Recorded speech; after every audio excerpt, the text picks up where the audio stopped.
ভূ রাজনীতির আগুন নিয়ে খেলতে গিয়ে নিজেই পুড়ে যাওয়ার অবস্থা ভারত এবং প্রধানমন্ত্রী নরেন্দ্র মোদীর।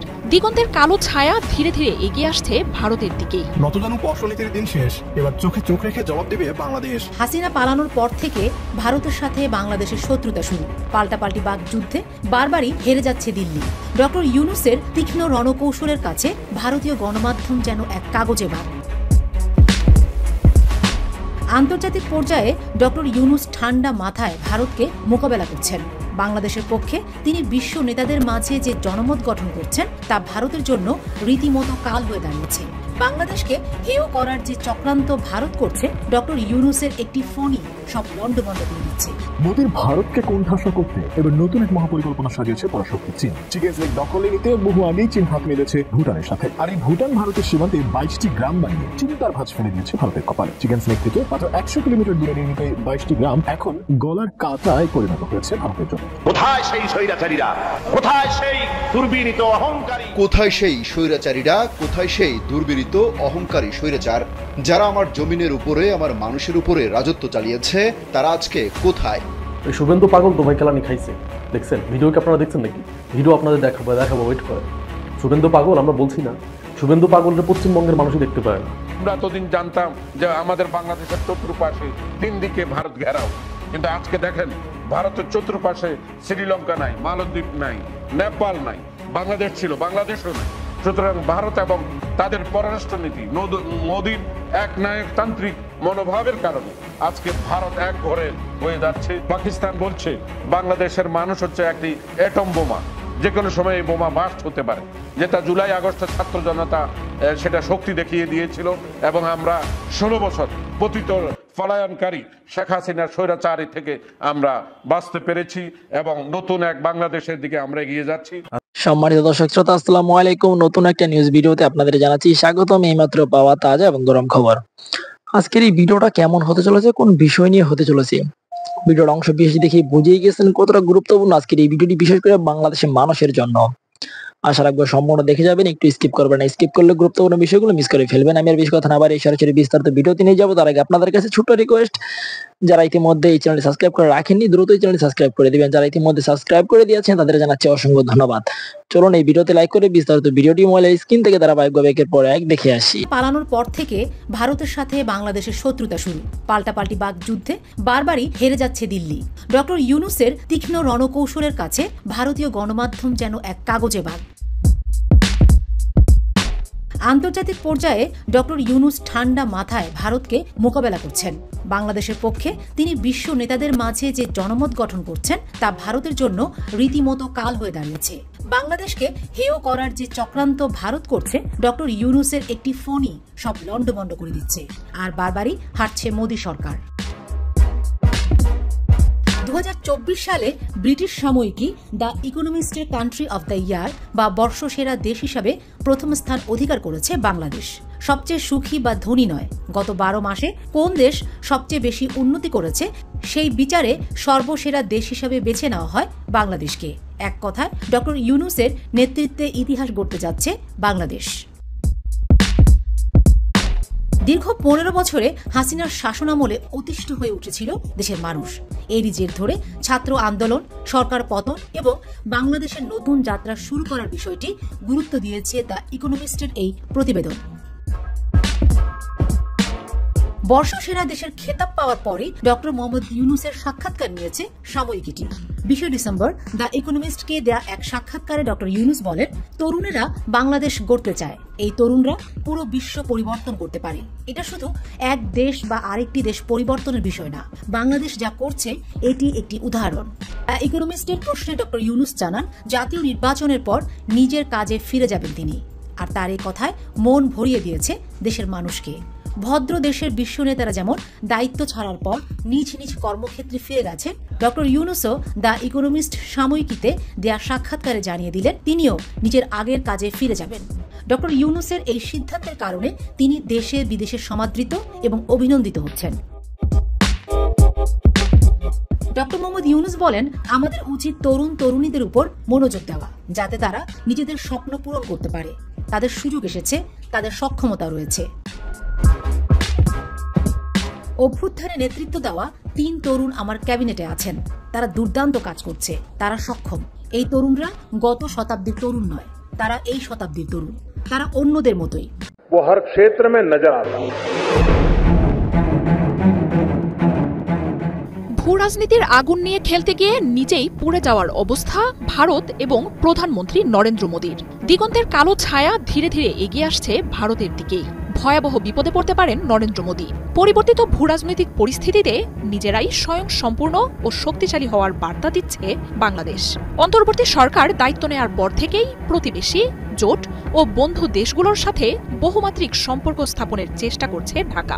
এরই প্রেক্ষিতে 2 মাসের ব্যবধানে D8 সম্মেলনে দ্বিতীয় দফায় বৈঠকে বসেন প্রধান উপদেষ্টা ডক্টর মোহাম্মদ ইউনুস এবং পাকিস্তানের প্রধানমন্ত্রী শাহবাজ শরীফ। এছাড়াও একই সময়ে প্রতিরক্ষা জোরদারে চীনের কাছ থেকে সামরিক সরঞ্জাম কেনার সম্ভাবনার কথাও শোনা যাচ্ছে। তবে ভারতীয় গণমাধ্যমগুলোর দাবি, পাকিস্তান, বাংলাদেশ ও চীন মিলে ভারতকে ঘিরে ফেলার ষড়যন্ত্র করছে। একমাত্র ওয়ালটন এসি দিচ্ছে 1 বছরের রিপ্লেসমেন্ট গ্যারান্টি। এমন পরিস্থিতিতে সম্পর্ক আর হুমকির জটিল এক সমীকরণ মেলাতে ব্যস্ত হয়ে উঠেছে নরেন্দ্র মোদীর দেশ। दुनिया का हर एक्सपर्ट 1 দশকের বেশি সময় ধরে বাংলাদেশের ভ্রমণ, বাণিজ্য সহ আমদানি খাতে একচেটিয়া আধিপত্য ছিল ভারতের। এমন দাপটে দিল্লির উপর অনেকটাই নির্ভরশীল হয়ে পড়ে ঢাকা, যার ফলে ভারতের সীমান্ত বন্ধ, রপ্তানি স্থগিতের মতো সিদ্ধান্তে বাংলাদেশের জন্য বড় ধাক্কা হয়ে আসত। আগস্টে রাজনৈতিক সরকারের পতনের পর সেই একচেটিয়া নীতি থেকে বেরিয়ে আসে অন্তর্বর্তী সরকার। বিশ্বমঞ্চে বাংলাদেশের আলাদা অবস্থান তৈরির পাশাপাশি সম্পর্ক সম্প্রসারণের উদ্যোগ নিয়েছে ঢাকা। বিকল্প বাজার তৈরির জন্য অনেক দেশের সাথেই চলছে আলোচনা। এছাড়াও ভূরাজনৈতিক প্রেক্ষাপটে ভারতের 7 সিস্টার্স বা মিয়ানমারের চলমান উত্তেজনায় সামরিক খাতকে আধুনিকায়ন করার মতো এক স্বাভাবিক প্রকল্পও শুরু হয়েছে, যেখানে ব্যয় সাশ্রয়ী হওয়ায় চীন থেকে J-10C যুদ্ধবিমান কেনার সম্ভাবনা রয়েছে। তবে দক্ষিণ এশিয়ায় নিজেদের একমাত্র মিত্রের এমন পরিবর্তন কোনোভাবেই মেনে নিতে পারছে না ভারত। আর তাই বাংলাদেশের কূটনীতির স্বাভাবিক পরিবর্তন ও ধারাকেই ষড়যন্ত্র হিসেবে দেখছে দিল্লি। পাকিস্তানি জাহাজের বাংলাদেশের বন্দরে আসা, চীনের জুহাইয়ে বিমান বাহিনীর অংশগ্রহণ, সবকিছুতেই মিথ্যা তথ্য জুড়ে বানোয়াট সংবাদ প্রকাশ করছে ভারত। তবে ভারতের আয়ত্তে থাকা আওয়ামী লীগ সরকারের সময়ও পাকিস্তান, চীন থেকে প্রতিরক্ষা সহ নানা সামগ্রী আমদানি করা হয়েছে। তবে সেসবে একচ্ছত্র তথ্য ছিল দিল্লির হাতে। ভারতের মতোই পাকিস্তানও বাংলাদেশের আঞ্চলিক প্রতিবেশী। 2 দেশের বাণিজ্যও রয়েছে সম্ভাবনা। এই প্রেক্ষাপটে D8 সম্মেলনে একই জোটে থাকা ঢাকা ও ইসলামাবাদের বৈঠক নিয়ে হুড়োহুড়ি পড়ে গেছে নয়াদিল্লিতে। ডক্টর ইউনুস ও শাহবাজ শরীফের বৈঠককে ভারতের জন্য চূড়ান্ত দুশ্চিন্তার বলে ফলাও করে খবর প্রকাশ করছে ভারতীয় সংবাদ মাধ্যমগুলো। সে সময় শিরোনামে বলা হচ্ছে, ভারতের কাছ থেকে সরে এসে চীনের আশ্রয় নিচ্ছে বাংলাদেশ। আর এর মাধ্যমে নাকি ভারতকে সামরিক মিত্রদের মাধ্যমে ঘিরে ফেলার ষড়যন্ত্র করছেন শি জিনপিং। প্রতিবেশী পাকিস্তান ও চীনের সাথে বাংলাদেশের যোগাযোগ ভারত নজরে রাখছে বলে জানিয়েছে ভারতীয় গণমাধ্যমগুলো। নিকট অতীতে ঢাকা দিল্লির সম্পর্কের উন্নয়নের ব্যাপারেও আশা কম বলে জানাচ্ছে তারা। তাই দক্ষিণ এশিয়ার দেশগুলোতে চীনের বেড়ে চলা প্রভাব ও সামরিক সরঞ্জামের কারণে ভারতও দ্রুতই নিজেদের প্রতিরক্ষা পরিকল্পনায় পরিবর্তন আনতে পারে বলেও আভাস দেয়া হয়েছে। কোথায় সেই স্বৈরাচারীরা?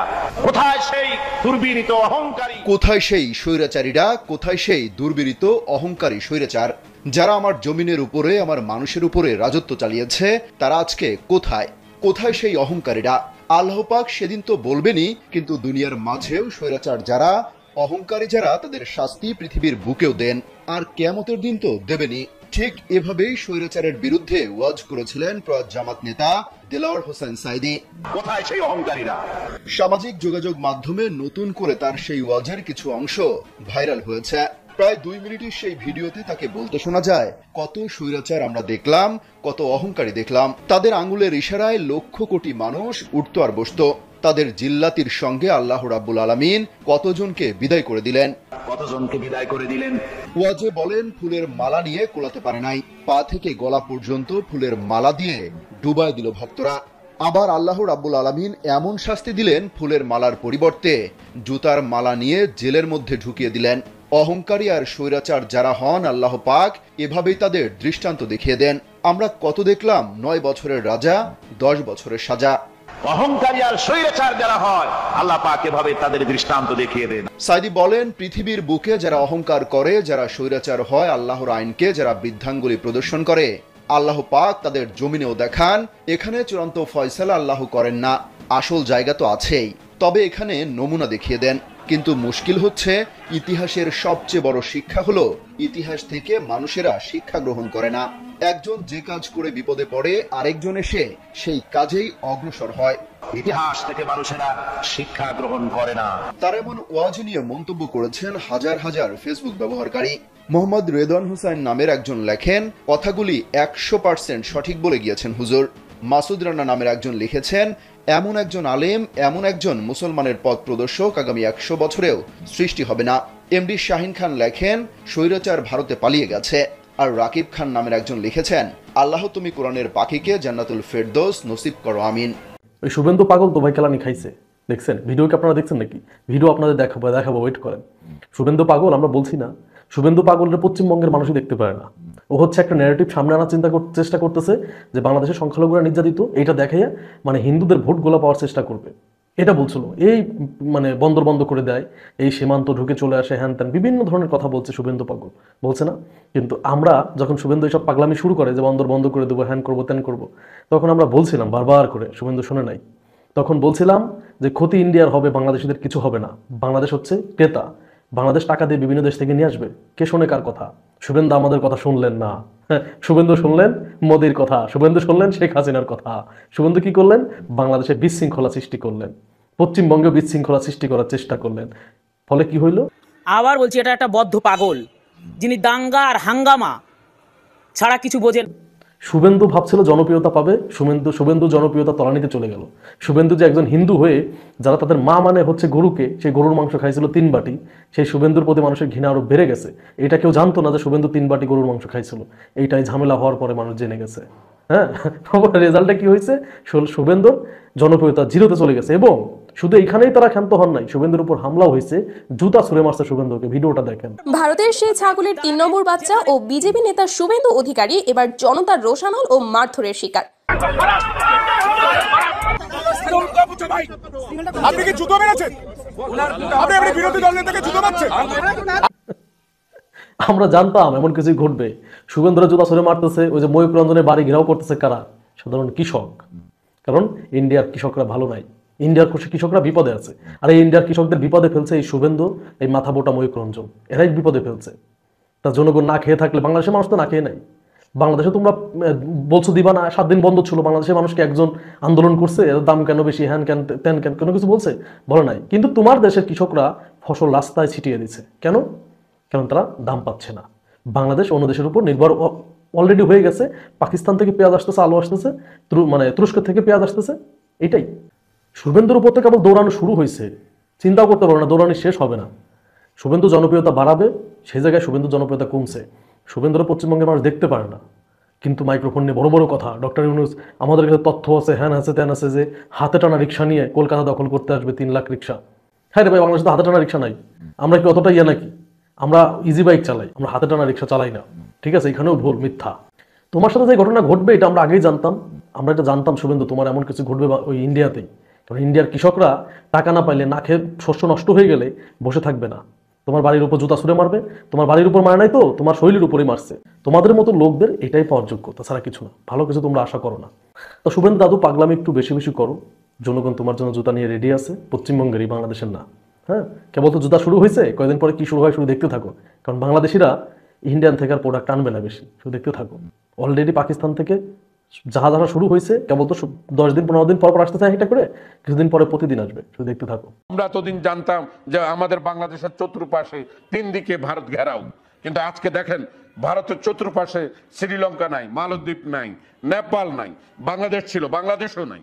সুতরাং ভারত এবং তাদের পররাষ্ট্রনীতি, মোদীর একনায়কতান্ত্রিক মনোভাবের কারণে আজকে ভারত এক ঘরে হয়ে যাচ্ছে। পাকিস্তান বলছে বাংলাদেশের মানুষ হচ্ছে একটি অ্যাটম বোমা, যে কোনো সময় এই বোমা বাস্ট হতে পারে, যেটা জুলাই আগস্টের ছাত্র জনতা সেটা শক্তি দেখিয়ে দিয়েছিল এবং আমরা 16 বছর পতিত পলায়নকারী শেখ হাসিনার স্বৈরাচারী থেকে আমরা বাঁচতে পেরেছি এবং নতুন এক বাংলাদেশের দিকে আমরা এগিয়ে যাচ্ছি। মিশরের কায়রোতে D8 সম্মেলন শুরু হয়েছিল, যেখানে প্রফেসর ডক্টর ইউনূস এবং পাকিস্তানের শাহবাজ শরীফ দুজনে অনেকগুলো গুরুত্বপূর্ণ কথা বলেছেন।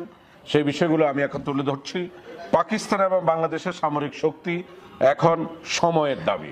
আপনারা জানেন 8টি মুসলিম দেশ নিয়ে, উন্নয়নশীল মুসলিম দেশ নিয়ে D8 গঠিত হয়েছিল, যেখানে রয়েছে পাকিস্তান, তুরস্ক, মিশর, বাংলাদেশ, মালয়েশিয়া, ইন্দোনেশিয়া, ইরান এবং নাইজেরিয়া।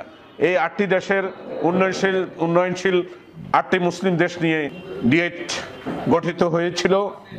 সেখানে কথা উঠেছে এতদিন বাংলাদেশকে ভারতের অঘোষিত কলোনি বানিয়ে রেখেছিল একটি সরকার। বাংলাদেশ পাকিস্তান একসাথে হাত মিলানোর ফলে ভারতের দাদাগিরি এখন হুমকির সম্মুখীন। আমরা এতদিনে কলোনিয়াল মাইন্ডসেটে আমাদেরকে তৈরি করা হয়েছিল, কিন্তু ডক্টর ইউনূস এবং পাকিস্তানের প্রধানমন্ত্রী জনাব শাহবাজ শরীফের সাইডলাইনে যে মিটিং হয়েছে, সেই মিটিংয়ে অনেকগুলো গুরুত্বপূর্ণ কথা এসছে। আমি সেটা বলতে চাই। পাকিস্তানের সহায়তায় বাংলাদেশ সামরিক শক্তিতে বলিয়ান হলে বাংলাদেশে গোলাম বানানোর যে স্বপ্ন ভারতের নরেন্দ্র মোদী, তা ভেস্তে যাবে। আপনারা জানেন 2015 সালে ঢাকা বিশ্ববিদ্যালয়ের কোনো পাকিস্তানি ছাত্রকে ভর্তি করতে দেয়া হতো না। এখন সেই পথ অবরুদ্ধ ছিল, এখন সেটা সহজ হয়েছে এবং এখন থেকে পাকিস্তানি ছাত্ররা ঢাকা বিশ্ববিদ্যালয়ে ভর্তি হতে পারবে। আপনারা জানেন বিগত সরকার মুসলিম দেশগুলোর সাথে সম্পর্ক ছিন্ন করে আমাদের গোলাম বানিয়ে রেখেছিল। বাংলাদেশের স্বাধীনতা, সক্রিয়তা, সার্বভৌমত্বের 12টা বাজিয়েছিল এবং উন্নয়নশীল মুসলিম দেশগুলোর সাথে আমাদের সম্পর্ক ছিল না। আপনারা জানেন ডক্টর ইউনূস শাহবাজ শরীফকে বলেছেন আমরা স্যারকে আরো শক্তিশালী করতে হবে এবং তিনি বলছেন অন্তত পক্ষে আমরা একটি ছবি ফটো সেশন হলো আমাদেরকে করতে হবে। সুতরাং যে স্যারকে স্বপ্ন দেখেছিলেন শহীদ রাষ্ট্রপতি জিয়াউর রহমান, সেই স্যার একমাত্র ভারতের দাদাগিরির কারণে, একনায়কতান্ত্রিকতার কারণে স্যার বন্ধ ছিল এবং স্যার এখন পুনরুজ্জীবিত হওয়া শুরু করবার জন্য প্রফেসর ডক্টর ইউনূস ইনিশিয়েটিভ নিয়েছেন। আপনারা জানেন বাংলাদেশ একটি শক্তিশালী আধুনিক মুসলিম রাষ্ট্র। গত 54 বছর এদেশের কৃষ্টি কালচারকে ধ্বংস করবার জন্য ভারত কোটি কোটি টাকা দিয়ে বাংলাদেশের মুসলিম সংস্কৃতিকে ধ্বংস করে দিয়েছে। আমাদের পররাষ্ট্রনীতি নতজানু পররাষ্ট্রনীতি ছিল এবং একমাত্র ভারত নির্ভরতা ছিল, যে ভারতের পেঁয়াজ না আসলে, ভারতের আদা না আসলে, ভারতকে করিডোর দিলে বাংলাদেশ সিঙ্গাপুর হয়ে যাবে, বাংলাদেশকে অনেক উন্নত হয়ে যাবে। সব ফাঁকা বলি, সব মিথ্যা কথা। আজকে প্রফেসর ডক্টর ইউনূসের সাথে শাহবাজ শরীফের যেই আলোচনায় আসছে, শুধু এই নয়, পাকিস্তানের জাহাজ একের পর এক আসছে। আমরা দেখছি ভারতের মিডিয়া এটা নিয়ে অনেক তুলকালাম চলছে যে পাকিস্তানের জাহাজ কেন আসছে। পাকিস্তান আমাদের সাথে বন্ধুত্ব করতে চাইছে, কিন্তু ভারত এটা মেনে নিচ্ছে না। এটি আরেকটি ভারতের দাদাগিরির লক্ষণ। আপনারা জানেন বাংলাদেশে এখন এমন আলোচনা আসছে সমস্ত তরুণ এবং ছাত্র যুবাদের সামরিক ট্রেনিং দিতে হবে, কারণ ভারতের আধিপত্যবাদ রুখতে হলে আমাদেরকে আরো সতর্ক হতে হবে, আরো সামরিক শক্তিতে বলিয়ান হতে হবে। পাকিস্তান বলছে বাংলাদেশের মানুষ হচ্ছে একটি অ্যাটম বোমা, যে কোনো সময় এই বোমা বাস্ট হতে পারে, যেটা জুলাই আগস্টের ছাত্র জনতা সেটা শক্তি দেখিয়ে দিয়েছিল এবং আমরা 16 বছর পতিত পলায়নকারী শেখ হাসিনার স্বৈরাচারী থেকে আমরা বাঁচতে পেরেছি এবং নতুন এক বাংলাদেশের দিকে আমরা এগিয়ে যাচ্ছি। সুতরাং আমি চাই বাংলাদেশ উন্নত হোক। প্রফেসর ডক্টর ইউনূসের হাত ধরে SAARC, south Asian association of regional cooperation, দক্ষিণ এশিয়ার যে আমাদের যে পারস্পরিক সৌহার্দ্য এবং ভালোবাসা তৈরি হয়েছে, সেটি যেন আরো শক্তিশালী হয় এবং আমাদের মাথা উঁচু করে আমরা যেন দাঁড়াতাম। আমরা এতদিন জানতাম যে আমাদের বাংলাদেশের চতুর্পাশে 3 দিকে ভারত ঘেরাও, কিন্তু আজকে দেখেন ভারতের চতুর্পাশে শ্রীলঙ্কা নাই, মালদ্বীপ নাই, নেপাল নাই, বাংলাদেশ ছিল, বাংলাদেশও নাই।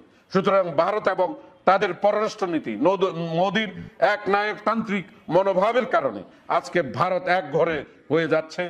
সুতরাং আমরা প্রফেসর ডক্টর ইউনূসের নেতৃত্বে একটি আধুনিক সার্বভৌম স্বাধীন বাংলাদেশ হিসাবে মাথা উঁচু করে দৌড়ব। সরকারের দুজন উপদেষ্টা, পররাষ্ট্র উপদেষ্টা এবং স্বরাষ্ট্র উপদেষ্টা জানিয়েছেন শেখ হাসিনাকে ভারতের কাছে সরকার অফিসিয়ালি ফেরত চেয়েছে। এটা যেন নোট ভার্বাল পাঠিয়েছেন সেটা জানিয়েছেন পররাষ্ট্র উপদেষ্টা, এবং স্বরাষ্ট্র উপদেষ্টা ভারতের সাথে যে আমাদের আসামি প্রত্যার্পণ চুক্তি আছে সেটা স্মরণ করিয়ে দিয়েছেন। এবং আমরা পরবর্তী সময় দেখলাম কয়েক ঘন্টার মধ্যেই ভারতে যে পররাষ্ট্র মন্ত্রণালয়ে ব্রিফিং হয় সেখানে যিনি ব্রিফ করেন তাকে প্রশ্ন জিজ্ঞেস করা হয়েছিল, তারা জানিয়েছেন হ্যাঁ তারা এই ধরনের অনুরোধ পেয়েছেন। তাদের করণীয় কি বা তারা কি করবেন সেই ব্যাপারে তিনি কোনো মন্তব্য করেননি। আমরা এটাই একটু বুঝতে চাইব যে সরকার হঠাৎই পরিবর্তন কেন? হ্যাঁ, একটা পরিবর্তন আছে খুব মেজর, এবং ভারত আসলে কি করতে যাচ্ছে, পরিবর্তনটা কি বোঝার জন্য আমরা একটু দেখব 30 অক্টোবর আমাদের প্রধান উপদেষ্টা ফিনান্সিয়াল টাইমসকে একটা সাক্ষাৎকার দিয়েছিলেন। সেখানে শেখ হাসিনা সম্পর্কে কি বলছেন? তিনি বলছেন বর্তমান সরকার অবিলম্বে শেখ হাসিনাকে ফিরিয়ে দিতে ভারতকে চাপ দেবে না, তবে আন্তর্জাতিক অপরাধ ট্রাইব্যুনালে চলমান মামলার রায় হলে তাকে ফেরত চাওয়ার কথাও জানান তিনি। একদম খুব স্পষ্টভাবে করবেন, এবং মানে খুব ইন্টারেস্টিং ব্যাখ্যাও উনি দিয়েছেন। এই মুহূর্তে বাংলাদেশ তার বড় প্রতিবেশী দেশের সঙ্গে কূটনৈতিক উত্তেজনা এড়াতে এমন সিদ্ধান্ত নিয়েছে। তাহলে তাকে চাওয়ার কথা কখন বলা হয়েছে? যখন আন্তর্জাতিক অপরাধ ট্রাইব্যুনালে চলমান মামলার রায় হলে তাকে ফেরত চাওয়া হবে। আমরা একটু খেয়াল করব, ডক্টর ইউনূস প্রথমে বলেছিলেন তাকে চাওয়া হবে এবং অস্পষ্ট ছিল পিটিআইয়ের সাথে, এবং সেখানে শেখ হাসিনা সম্পর্কে বলেছিলেন তাকে চাওয়ার আগ পর্যন্ত যতদিন তিনি ভারতে আছেন তাকে মুখ বন্ধ রাখতে হবে। পরবর্তীতে তিনি এই জায়গায় এসে ভারতের সাথে কূটনৈতিক এক ধরনের সমস্যা এড়ানোর জন্য তিনি চাপ এই মুহূর্তে দিচ্ছেন না, সেটা তার যদি মামলার রায় হয়। এবং তখন আমরা অনেকে এটা বলতে চেয়েছি, আমি অন্তত বলেছি, সেটা হলো সরকার তার জায়গা থেকে এই যে উত্তেজনা আছে এটাকে ডিএসকালেট করতে চেয়েছে, ভারতকে বিব্রতকর পরিস্থিতির মধ্যে ফেলতে চাইছে না। কারণ শেখ হাসিনাকে চাওয়া পরিস্থিতি তৈরি হয়ে গিয়েছিল নভেম্বরের মাঝামাঝি, কারণ তার বিরুদ্ধে যে গ্রেপ্তারি পরোয়ানা জারির কথা, কারণ আগে তাকে সময় দেওয়া হয়েছিল 1 মাস, সে 1 মাস নভেম্বরের মাঝামাঝি শেষ হয়ে গেছে, কিন্তু তিনি আত্মসমর্পণ করেননি আদালতে। ফলে তার বিরুদ্ধে গ্রেফতারি পরোয়ানা জারি সবকিছু হয়েছে, এবং তখনই তাকে চাওয়া যেতে পারে যে আমার একজন পলাতক অভিযুক্ত ভারতের মাটিতে আছে, তো ভারতকে আমরা বলতে পারি যে তুমি তাকে ফেরত পাঠাও, তার বিচার আমরা করছি। অ্যাপারেন্টলি খেয়াল করবো আমরা 30 অক্টোবর এসেই, নভেম্বরের মাঝামাঝি টাইম শেষ হচ্ছে, 30 অক্টোবরই ডক্টর ইউনূস সাক্ষাৎকারে জানিয়ে দিচ্ছেন আমরা এখন চাইছি না তাকে। সেই জায়গা থেকে সরকার আবার সরে আসলো, এবং এটা আবার তারা অফিসিয়ালি চেয়েছেন। আমি এটাকে একটা স্মার্ট মুভ মনে করি। আমি নিজে এই কথাটা আমার অন্তত এইগুলোতে বলেছি যে সরকারের তাকে ফেরত চাওয়া উচিত এখন, আগে যাই বলে থাকুক না কেন। কেন মনে করেছি এটা স্মরণ করিয়ে দেয়, যারা আমার নিয়মিত দেখেন শোনেন তারা জানেন আমি কেন বলেছিলাম। তারপর একটু বলতে চাই, সাম্প্রতিক সময় শেখ হাসিনা ওনার বার বেড়েছে বলি না, ওনার অনেক বার বেড়েছে। বারটা কি, উনি একরকম লিক করে, মানে অ্যাপারেন্টলি, অথচ উনি আসলে রেকর্ড করে করে তার অডিও কল ছাড়ছিলেন। তারপর উনি পোস্টারিং করছেন অন্তত 4টা জায়গায়, 3টে জায়গায় পোস্টারিং হয়েছে। প্রথম একটা কোনো পোস্টারিং ছাড়া একটা সভায় বক্তৃতা দিয়েছেন, তারপর 3টা জায়গায় রীতিমতো পোস্টারিং করে তিনি জনসভা করেছেন। ইনডোর হলেও অনেক মানুষ এসছে, এবং সেখানে উনি বক্তৃতা করেছেন। যে পোস্টারগুলো ছিল সেখানে প্রধানমন্ত্রী এবং তার নামে শেষে এমপি লেখা ছিল। সো এইরকম ন্যারেটিভের বক্তব্য নিয়ে তিনি হাজির হচ্ছিলেন একটার পর একটা ঘোষণা দিয়ে। জাস্ট ভিডিও কলটা বাকি ছিল। আমরা ধারণা করতে পারি অচিরেই সেটা দেখা যাওয়ার সম্ভাবনা ছিল, বা এখনো হয়তো বা আছে। সো এই জায়গায় তার এই বার বাড়ার পর সরকার এটা খুব স্বাভাবিকভাবে নেওয়ার কোনো কারণ নেই। এবং আমরা দেখেছি ভারতের পররাষ্ট্র সচিব যখন বাংলাদেশে এসছেন তখন সরকারের জায়গা থেকে এটার প্রতিবাদ জানানো হয়েছে, এবং যারা মিস্ত্রি বলেছিলেন যে তার সরকার কোনো রকম কোনো সাহায্য করছে না, তিনি তার পার্সোনাল ডিভাইস থেকে এটা করছেন। কিন্তু আমরা যে কথাটা বলতে চেয়েছি, ভারত সরকার তাকে এই ব্যাপারে স্পষ্ট নিষেধাজ্ঞা দিতে পারে যে আপনি এটা করতে পারেন না যদি এখানে থাকতে হয় আপনাকে। এবং আমি বলেছিলাম শেখ হাসিনার এই ধরনের বক্তব্য সামনে আসলে টেকনিক্যালি আমাদের লাভ আছে, কারণ আমি তার মতো একজন দানবীয় মানুষ, দানব যখন আমাদের সামনে আসে, বিভৎস নোংরা একজন মানুষ যখন আমাদের সামনে আসে, তখন আমাদের স্মরণে স্মৃতিতে সে সময়গুলো জেগে ওঠে। যারা আমরা অনেকে খুব অস্থির, আমাদের দেশে কি হলো না হলো, আগেরটাই ভালো ছিল, আমরা কি বাংলাদেশ চেয়েছিলাম, আমরা ফান করে যাদেরকে আফসোস লিগ বলি, তাদের যে পরিস্থিতি আছে সেই পরিস্থিতির মুখে দাঁড়িয়ে এই নারী যখন কথা বলেন আমাদের অতীত মনে পড়ে যায়, আমাদের ঐক্য বাড়ে, কোনো সন্দেহ নেই, তার প্রতি ঘৃণা বিদ্বেষ বাড়ে।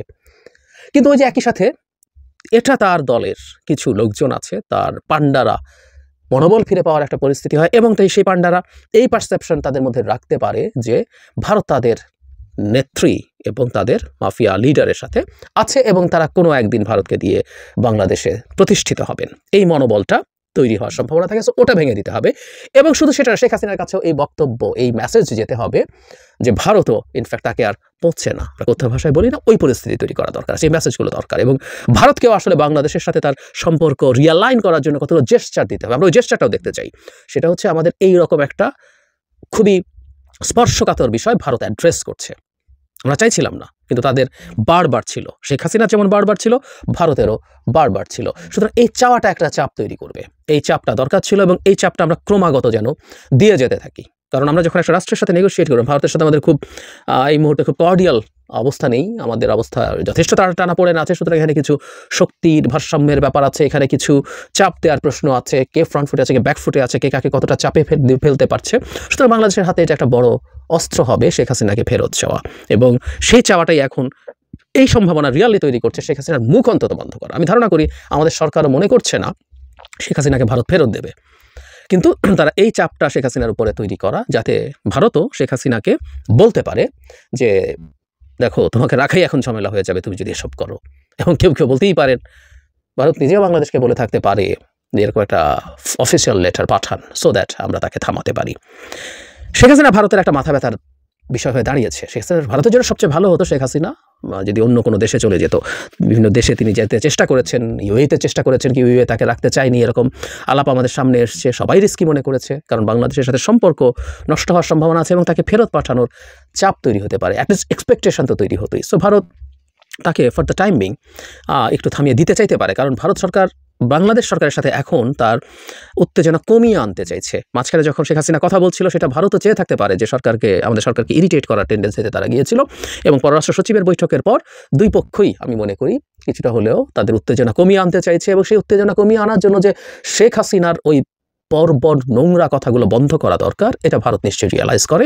সুতরাং এটা দিয়ে সেই চেষ্টা সে করে থাকে। এটা ভারতের নিজের চাওয়া হতেও পারে, আমি বলছি না সেটাই চাওয়া, কিন্তু হতেও পারে। আর যদি নাও হয়ে থাকে, এই চাপটা দিয়ে ভারত বাধ্য হতে পারে শেখ হাসিনার মুখ বন্ধ করার জন্য। ভারত কি করবে?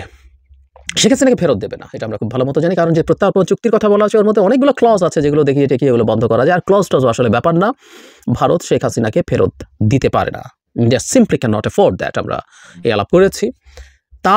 তাকে স্লেভের মতো করে সার্ভ করা একজন মানুষকে যদি ফেরত দেয়, তাহলে তার জন্য তো আসলে ভবিষ্যতে তার দালাল, তার স্লেভ হওয়ার জন্য আর কেউ রাজি হবে না, এটা করবে না।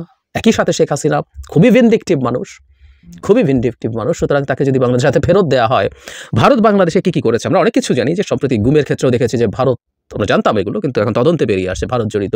ধরুন আমাদের যে বিডিআর ম্যাসাকার হলো, সেখানে তদন্ত কমিটিতে অনেক কিছু বেরিয়ে আসবে। শেখ হাসিনা অনেক কিছু বলে দেবেন, আরও অনেক কিছু, এই দেশকে কীভাবে ধ্বংস করে ভারতের হাতে তুলে দিয়েছেন। সো ভারত এই ভয়ে এটা কিছু করবে না। সর্বোচ্চ ভারত যেটা করতে পারে, শেখ হাসিনাকে থামাতে পারে, এটাও আমাদের জন্য একটা বড় অর্জন হতে পারে। তবে আমি একটা জিনিস মনে করি, আসামি প্রত্যার্পণ চুক্তির আওতায় বাংলাদেশের আসলে অন্য লোকজন যারা ভারতে আছে, তাদেরকে ভারত থেকে আনার ব্যবস্থা করা সরকারের খুব গুরুত্ব দিয়ে ইনফ্যাক্ট বিশ্বাসযোগ্যভাবে তথ্য বের করতে হবে কারা কারা ভারতে আছেন। যেমন সম্প্রতি ওবায়দুল কাদের ভারতে পালিয়ে গেছেন বলে আলাপ আছে। একইভাবে ভারতে আরও ধরুন শামীম ওসমানকে আমরা ভারতে প্রকাশ্যে ছবি দেখেছি। এরকম আরও যারা আছেন, যাদের ছবি দেখা গেছে, সম্ভবত সাবেক স্বরাষ্ট্রমন্ত্রী তিনিও আছেন, যারা আছেন তাদেরকে অন্তত ফিরিয়ে আনার একটা চাপ দেওয়া উচিত। কিছু মানুষকে যদি ফিরিয়ে আনা যায়, সেটা আমাদের একটা সাফল্য এবং আওয়ামী লীগের পান্ডাদের কাছে একটা মেসেজ যে তাদের দিন আসলেই শেষ হয়ে গেছে। প্রিয় দেশবাসী, শুরু থেকে শেষ পর্যন্ত যারা এই ভিডিওটি দেখেছেন, সকলকে জানাই অসংখ্য ধন্যবাদ। যারা এরকম নিউজ ভিডিও পেতে পছন্দ করেন, তারা অবশ্যই এই চ্যানেলটি সাবস্ক্রাইব করে পাশে থাকা বেল আইকনটি বাজিয়ে দিবেন। যারা এখন এই ভিডিওটি শেয়ার করেননি, এই ভিডিওটি দ্রুত শেয়ার করে সকলকে দেখার সুযোগ করে দিন। আজকের মতন এই পর্যন্ত, দেখা হচ্ছে পরবর্তী কোনো ভিডিও নিয়ে ইনশাল্লাহ।